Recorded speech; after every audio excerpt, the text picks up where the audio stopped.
Dito. Mag-inspection ako sa orchid farm ko. Sa orchid farm ko to. Dito tayo. Magtanggal tayo ng kanyang yung mga matandang na natapos na magbulaklak. So yan. Yan. Yan mga karanso. Nasa gitna ako ng orchid farm ko. Oh. Yan. Yan mga karanso. Sa gitna ako. Yan. Yan, maraming bulaklak. Yan mga ko. Orchid farm ko. O tulad nito ito na hindi na makakaya ng kanyang yan inayos ko. So marami na namang siyang suhi. Yung mga niya. Ito mga karanso. Guys, kung gusto niyo mag-transplant ng orchids, ito kasing klaseng orchids ay ang tawag dito ay dendrobium. So kung nakikita nyo mga karanso, ito ang itatransplant lang ninyo. Yung may ganito. Yan. Yan. Makikita nyo yan. Ikakat nyo dito. Yung may na gano'n na ng ugat. Ikakat nyo dito. Tapos nyo uli, idikit sa kahoy. Kakalagyan ng bunot. Ito, tulad yan So pwede na ito i-transplant to. Yan. Yan. Kaya dumami itong orchids ko kasi ganun ginagawa ko. Yan. Yan tulad nito So karanso. Yan Yan. So pwede nang i-transplant to. Yan. Para pag naitanim mo ulit to, tataba siya kasi pag ganito na, hindi na papayat na lang ng papayat yan kasi wala na siyang nakukuhang nutrient na kasi yung ugat niya dito na lang kumakapit pa ilalim. Samantala pag nilagay muli sa kahoy, didikit mo, doon na naman yung niya. Yan. Yan mga karanso. Yan ang sekreto ng pagtatanim ng orchids na ganitong klase. So actually, marami akong klase. Ito yung butterfly yata to tawag. Yan butterfly. May vanda rin ako doon. Kaso hindi namumunga. Tapos dito may rin ako. Karanso. Ito katlia Yan, katlia. Ito katlia. Yan. Mabango to. Yan parang amoy perfume. Katlia yan. Yan. So mga karanso ito pag katapos ng wala na silang bulaklak, dapat pinuputol yung mga niya, yung pinagano ng bulaklak niya. So yan. So ito karanso yung ternit ba to? Kinakain ito mga karanso.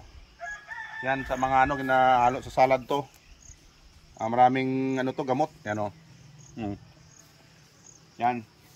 Sa mga hotel na makikita nyo, yan marami yan nahalo nila sa salad.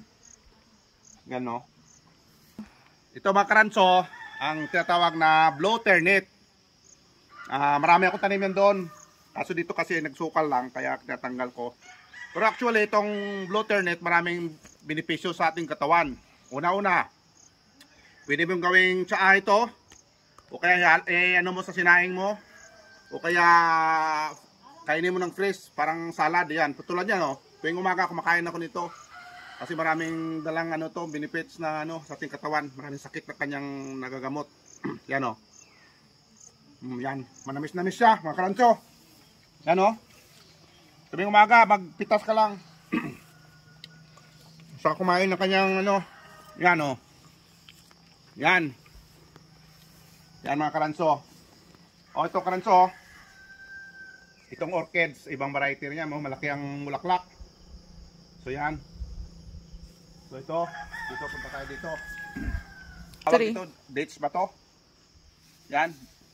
Ito ang tawag na dates, yung kinakain ng bunga sa ano to eh.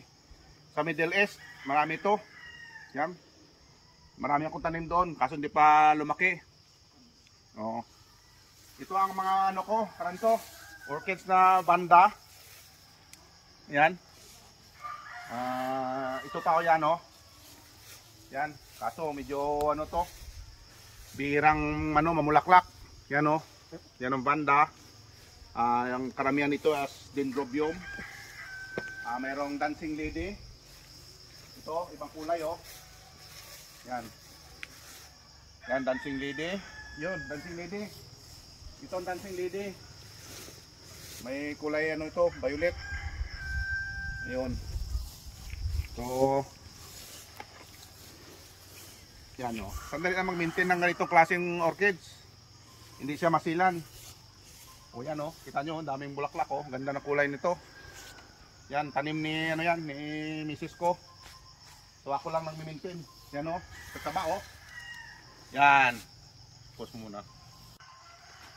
Ibang klase o, ganda na kulay. Yan. Nakikita nyo, wala na siyang dahon. Pero, yan o. Walang dahon, pero namumulaklak pa rin o. Yan. Yan. Ano to? Dendrobium din. Yan. So dito mayroon akong isang puno na talaga masipag mamulaklak ito. Ito mga karanso. Yan. Yan. Ito masipag ko mamulaklak oh. Karanso. Ito pinakamasipag mamulaklak. Yan oh. Yan. Halos walang tigil ito. Yan. Ito naman malaki ang bulaklak nito. Tiger ang kulay. So yan, katapos lang niya mamulaklak kaso madalang. Yan. Yung orchids ko dito, wala nang ano to. Walang spray, walang vitamins, yan oh. Hindi na makakaya ng bulaklak niya. So ang gagawin natin, lagay natin dito. Yan. Yan, lagyan natin ng parang ano. Yun, oh. Yan kasi oh, sa bigat ng bulaklak. Yan. Yan. Ito. Magandang variety na ng ano, dendro. Yan. Oh. Malalaki ito. Kulay yellow. Ito naman, dilaw oh. Dito pa. Yan. Yan oh. Yan. So yan mga karanso, ang pag-aalaga ng orchids ay hindi masilan. Pero ang klima kasi namin dito, since na isla, malamig. Siguro ganun. Yun. So yan lang mga karanso. Thank you for watching.